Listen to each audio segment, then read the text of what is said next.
Mesdames, Mesdemoiselles et Messieurs, bonjour. Nous allons continuer avec la conclusion du bail à usage d'habitation. Hier, j'ai terminé avec l'état des lieux. J'ai dit que l'état des lieux permettait de connaître l'état de la maison avant l'entrée dans la maison du locataire. Mais si l'état des lieux n'est pas fait, il y a des conséquences. L'absence de l'état des lieux, si c'est dû au refus du propriétaire de faire l'état des lieux, le locataire va lui adresser une lettre pour lui demander de venir faire l'état des lieux. L'état des lieux doit être contradictoire, c'est-à-dire que les deux parties doivent être présentes. À défaut des deux parties, leurs représentants doivent être présents pour faire au moment où on fait l'état des lieux. Alors si le bailleur refuse, malgré la lettre qui lui a été adressée, de faire l'état des lieux, alors il sera considéré que la maison a été donnée en mauvais état au moment où le locataire entrait dans la maison.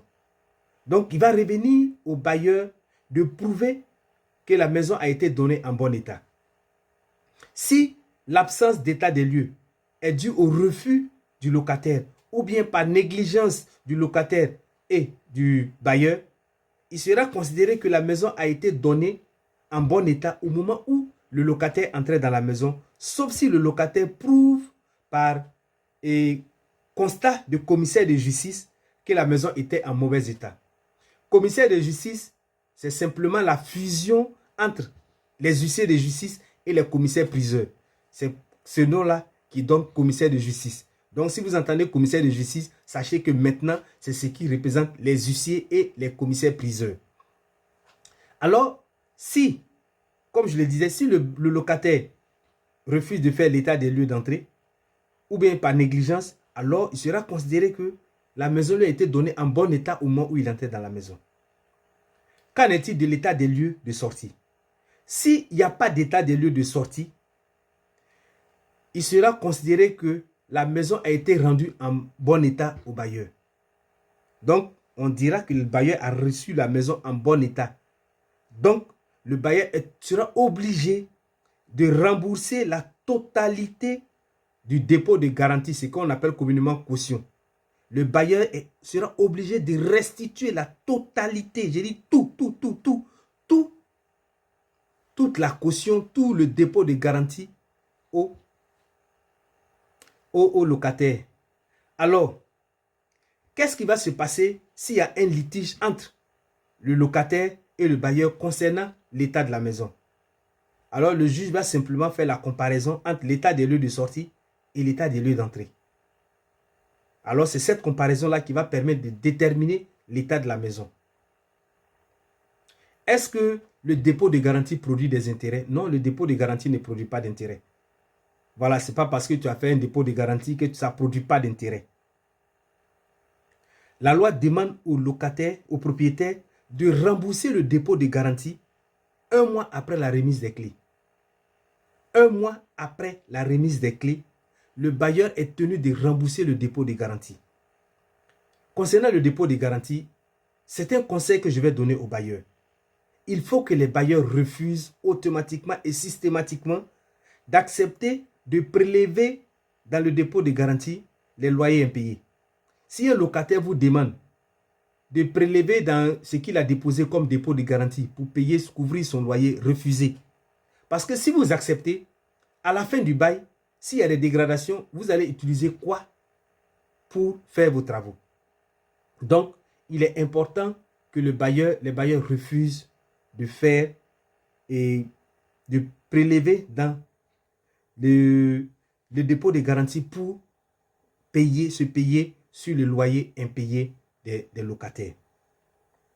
Est-ce que le bailleur et le locataire peuvent faire un arrangement pour ne pas respecter certains éléments essentiels du contrat?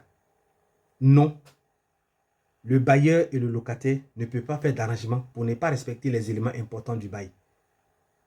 Par exemple, se mettre d'accord pour payer 3 mois de caution, 3 mois d'avance, cet arrangement-là est nul. Qu'est-ce qui va se passer si la maison qui est mise en location appartient à plusieurs personnes? Au départ, je vous ai parlé de biens indivisibles, de co-indivisiaires. Alors, si la maison est mise en location, une maison qui appartient à plusieurs personnes est mise en location sans l'accord de ces personnes, alors le contrat sera annulé.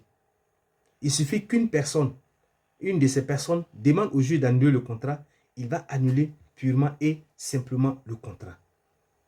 Alors, comment est fixé le loyer? Le loyer est fixé simplement par le bailleur et le locataire, ou le bailleur, il est libre de fixer son loyer, mais il y a quand même quelques conditions. C'est les conditions de la valeur du marché de la maison et là où la maison est située. Une maison qui est située au quartier Bouribana et une maison qui est située au quartier à Cocody Faya ou Cocody Rivera n'auront pas le même prix, même si ce sont les mêmes villas, c'est des villas 3 pièces aménagées de la même manière, les maisons n'auront pas les mêmes prix. Donc, et c'est en fonction du quartier, en fonction de la valeur du marché que le montant du loyer est fixé. Il y a un point qui choque, un point qui crée toujours des discordes entre les propriétaires et les locataires. Ça concerne la révision des loyers. Mais quand on parle de révision du loyer, il faut savoir que la révision du loyer n'est pas seulement l'augmentation du loyer. Parce que quand on parle de révision du loyer, on voit tout de suite l'augmentation du loyer. Mais la loi est claire. La révision du loyer, c'est à la fois l'augmentation du loyer et la diminution du loyer.